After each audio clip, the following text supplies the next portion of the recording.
Hey guys, this is your buddy Rom. Today we're going to take a look at this expandable ladder. This is a 16.5 foot ladder. It does come with some accessories. There's a little bit of assembly required. I'm going to kind of walk you guys through how to assemble this guy and get it all set up. So first thing you're going to need is the included tool that comes with it, which is basically this little wrench. Now, if you have other tools that you might want to use, that probably will work just as well. So starting off, the first thing you're going to do is remove these two screws here at the bottom, and those are located right here. And that's going to free up this bolt and screw. We're going to need that, so let's go ahead and take the other one off as well. All right, so that gives us a total of 2 bolts, 2 screws to work with. All right, so starting this off, we're going to remove these little rubberized feet that you guys see here. So we're going to be using these. We have 2 of those. Those go on the very end. Okay, so this piece of metal here goes all the way through. So this is how I would go about doing it, since you're going to have to add your floor base and your wheels if you choose to put the wheels on. And you're just going to pull these 2 little temporary inserts out. You don't need those. You can save them for something. And then this is going to fit in like so.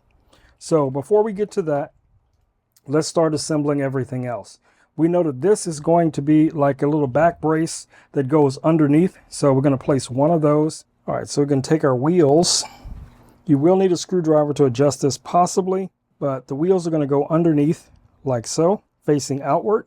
And you're going to need a screwdriver to release the little tensioner on this wheel right here. So let me grab a screwdriver so we can get that done. All right, so we're going to go ahead and remove these screws and just take it all the way out. Because you're going to have to clip this over.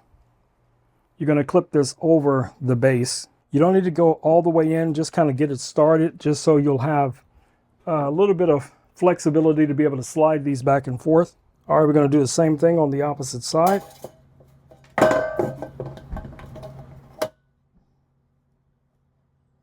And then remember, these are going to have to go underneath this guy here for support. So you're going to also slide those on. Okay, so when it's all said and done, it's going to look something like this, where your wheels are going to be here on the outside, and then you'll have these little bumpers on the inside, and those are going to fit like so. You will need to adjust these just a little bit. That's why I said always leave a little bit of room for flexing. Push that one up as well, and then you can adjust your final wheel to make sure you have good placement on your wheels as well. All right, so let's go ahead and screw in this last screw. So it is a lot easier to attach these screws if you have the screw head side facing you. So just take the nut. If it does fall out, just place it back in and then feed the screw in as far as you can. And then just take your screwdriver, whether you're using an electric one or a manual screwdriver. And then at that point, you're just going to tighten this guy up just like so.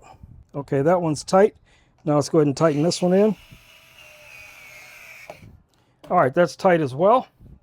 So the only thing we have left, guys, is going to be these little end blocks right here. And those are just going to fit right here on the end. You don't need a mallet or anything like that, but you definitely want to make sure that they seat all the way in. So the next thing we're going to do is secure these long screws in the base down here so that everything stays together. Okay, so we have one more thing to add, and that is going to be these little J-hooks. Now, when you first receive it, the end caps, you'll have little end caps like this that go over it, which you can replace if you want to.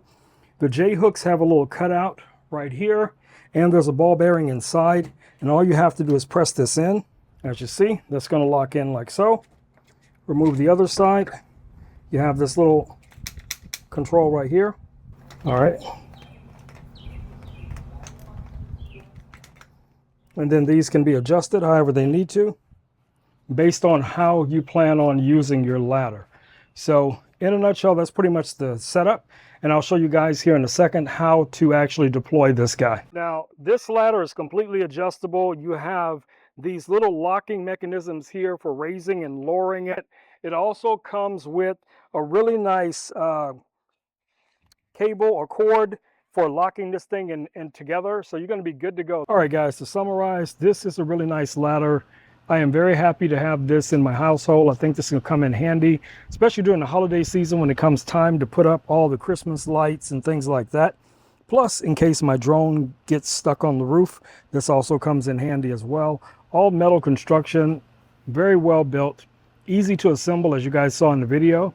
All right, guys, it's been your buddy Rome with Rome Knows Tech, and I will catch you all in the next video. Until then, stay safe. Peace. I'm out.